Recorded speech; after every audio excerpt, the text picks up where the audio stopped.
Have you ever spoken without thinking and later realized that your words hurt the people you love? It's something we've all done, but it's especially important as we grow older to understand how our words can shape or break family bonds. You might not realize it, but the things you say to your children can have lasting effects on your relationship with them. Stick with me until the end of this video, because I'm going to share 5 powerful lessons on what to avoid saying to your family, and how understanding this can help you build stronger, more loving connections with those you care about. These insights won't just save you from future regrets, but will also bring peace and harmony to your family life. So don't miss out on these valuable lessons. Before we dive in, I'd appreciate it if you like this video. Your support helps me spread these important lessons, especially for those in their later years. And if you haven't already, please subscribe and turn on the bell so you won't miss any videos. If you liked this video, comment with the number 1, and if not, comment with a 0, so I can improve my content for you. Now, let's get started. Lesson 1. I have money. My children don't need to take care of me. There's an old saying, wealthy parents can give their children everything, but they cannot give them eternal life. This timeless wisdom carries a deep truth. Material wealth, though valuable, cannot provide everything we need in life. As we age, it becomes crucial to save and plan for our future, so that we don't become a burden on our loved ones. But beyond that, these words also remind us to value independence while still recognizing the importance of family bonds and mutual support.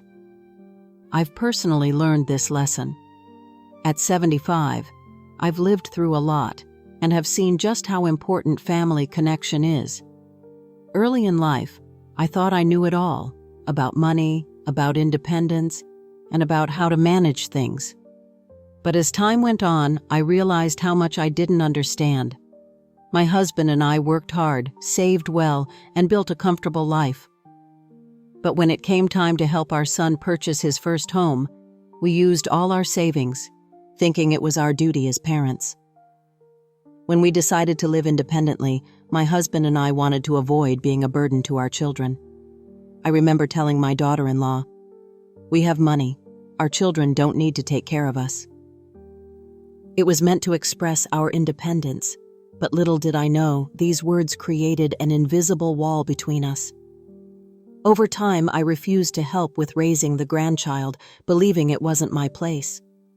But that decision strained my relationship with my daughter-in-law, and in the end, I realized just how deeply some of my words had affected my family. When my husband passed away unexpectedly, everything changed. I was left facing a life of loneliness and isolation. I now realize that no amount of money can replace the warmth and love of family. Money cannot replace what family gives us: emotional support, understanding, and companionship. Family bonds are priceless and should be nurtured. Lesson 2. Tell your children about your financial plans. There's an old saying that goes, money is like a double-edged sword. Used wisely, it brings happiness. Used poorly, it brings great harm. Financial security is important, but it can also create divisions if not handled with care. I learned this lesson the hard way through a story from my friend, Uncle Prune. Uncle Prune worked hard all his life to provide for his children. After retiring, he saved everything, intending to pass on his wealth to ensure his children would be secure. But when he grew older and his health declined, he gathered his children to explain his financial plan, telling them that whoever took care of him would inherit his savings. His eldest son, Nout, took him in, but things soon went wrong. As time passed, Nout began to ask for money to cover various expenses. Over time, the requests grew larger, and soon Uncle Prune's savings were depleted. The warmth that once existed between them turned to tension, and in the end, Uncle Prune found himself alone, abandoned by the very family he tried to secure. The lesson here is clear. Financial security is important, but how you communicate it with your family matters just as much. Be transparent, but also protect your own well-being. It's essential to keep a portion for yourself to avoid unnecessary conflicts. If you've learned something valuable from this story, let me know by commenting with the number 2. Lesson 3. Why can't you be like your siblings? This is a statement many of us may have heard from our parents, or maybe even said ourselves. There's an old saying, a family full of love is a family full of happiness. But when comparisons are made or unrealistic expectations are set, it can break those bonds. I think back to a story of a father, Thanu, and his son, Bangong. Thanu was a man who believed success meant wealth and social status, and when Bangong didn't meet those expectations, Thanu expressed his disappointment. Time and again, he compared Bangong to his more successful relatives. "Why can't you be like your cousins?" he would say. Bangong, despite his hard work and dedication, was constantly made to feel inferior. Eventually, he moved away to escape the criticism, but the emotional distance grew between them. As Thanu aged, he realized too late that his harsh words and unrealistic expectations had driven his son away. He had wanted the best for his son, but what he failed to see was that love and acceptance, not comparisons, were the real keys to a strong family bond. The lesson here is that family love should never be based on perfection or comparisons. True love and understanding are what matter most. If you're still watching, comment with the number 3 to let me know you're finding these lessons valuable. Lesson 4. Don't bring up the past. Another piece of advice comes from an old saying, "What's done is done, let it go with the wind." Holding on to past mistakes can create unnecessary tension in family relationships. I learned this lesson through a friend, USA, who was a strict mother.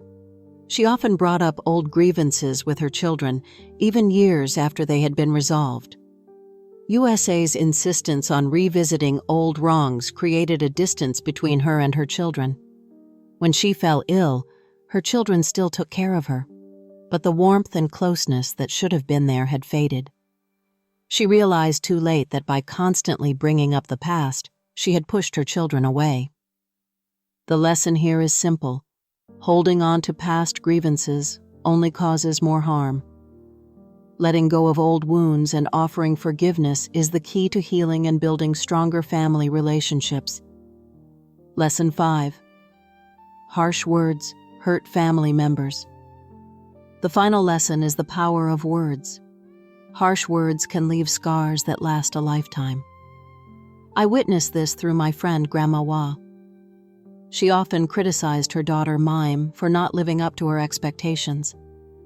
Over the years, those harsh words pushed Mame away, creating an emotional rift that never healed. Grandma Wah's regret came too late. She realized that the harsh words she spoke had torn apart the bond between her and her daughter. The lesson here is that words matter. They can either build bridges or create walls. Be mindful of how you speak to your loved ones, because the damage done by harsh words can last far longer than you think.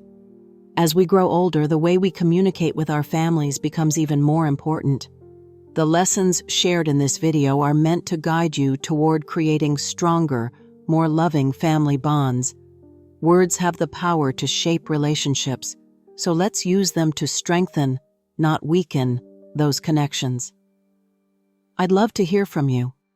What lesson resonated with you the most?